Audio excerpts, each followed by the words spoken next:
especially at 80, all right? You know her as Daybreak's new traffic anchor with a lot of personality. Just when you thought your commute was on fleek. But now the world knows her as the latest woman to face body shaming. The controversy is coming from people who aren't too happy with the way that I look on television, saying, oh, her body is too big for that dress, or she's too curvy. It started with another woman's post saying Demetria looks ridiculous in her clothes. This is the way that I'm built.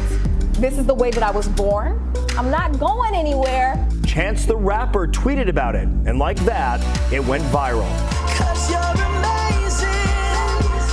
Millions clicked on Demetria's message. News organizations around the world wrote about her.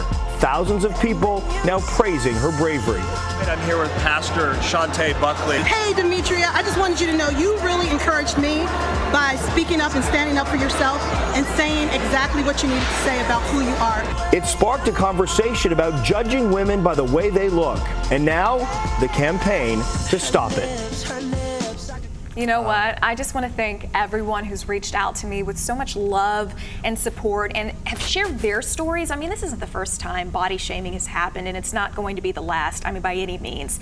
This is a huge issue, and you know, I work on TV. People can see me and you can pick me apart. I can take it if it puts a spotlight on this issue, because what I'm thinking about are the girls, my future children, your children, who are going to be going through the same sorts of things. And you know, for a long time you didn't see curvier people on television, and it's like just now they're starting to make, you know, curvier clothes to fit, you know, women like me and so many others. And we should be reaching out, embracing. You know, we need to stick together as women, as everyone. Boy, isn't that the truth? And once again, just so grateful. And if I can help in any way, I'm all the way here for it. I think it. Do I Well, you have think to be a real support it in real person. life? You have to be a real person. You just have to be yourself. Exactly. And that's something, you know, I remember when we first started working together, you said, what'd you say?